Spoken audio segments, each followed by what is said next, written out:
Hi, my name is Connor Riley, and on this week's Gimme 5, we're going to take this question here from Will Reed, who asks, who's going to be the starter at Star this week? The reason this question has come up is because Javon Bullard is handling internal discipline from the Georgia staff following 7 misdemeanor charges stemming from an arrest this past weekend. While Georgia has said that this will be handled internally, there's some reason to believe that he may not end up making the trip to Missouri due to a team suspension. So with that, Georgia's having to look elsewhere. It's worth pointing out that just a week ago, William Poole announced that he would be stepping away from the team for the rest of the season, creating somewhat of a hole there at the star position. The next man up on the depth chart is Tyke Smith, but he's still working his way back from an ACL injury he suffered around this time a season ago. And he didn't play last week against Kent State either. Here's what Kirby Smart had to say this week about Smith and where he is at this point in time.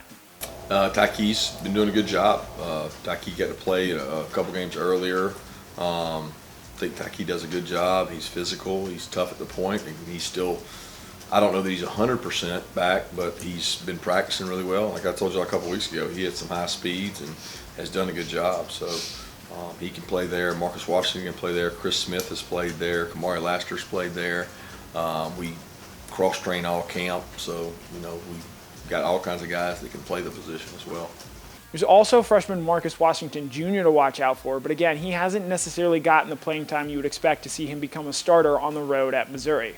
That's why I actually think in the event that Bullard is suspended and doesn't end up playing in this game against Missouri, I think you're going to see Georgia slide Chris Smith down to the star position and start Malachi Starks and Dan Jackson at safety.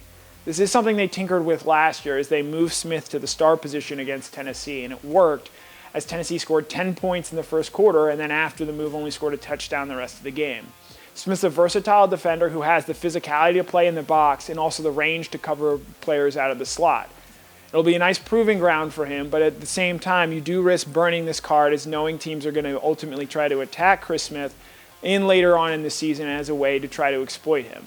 It'll be good practice to test the depth of this secondary, and ultimately Georgia is going to get Javon Bullard back.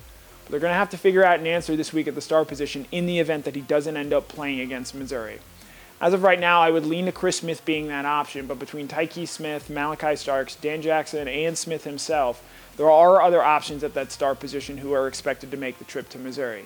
It'll certainly be something to watch as we tune in to Georgia taking on Missouri on 7:30 this coming Saturday. For Gimme 5, my name is Connor Riley. Mike Griffith will be answering your questions next week, so make sure you submit them. This has been a DawgNation production.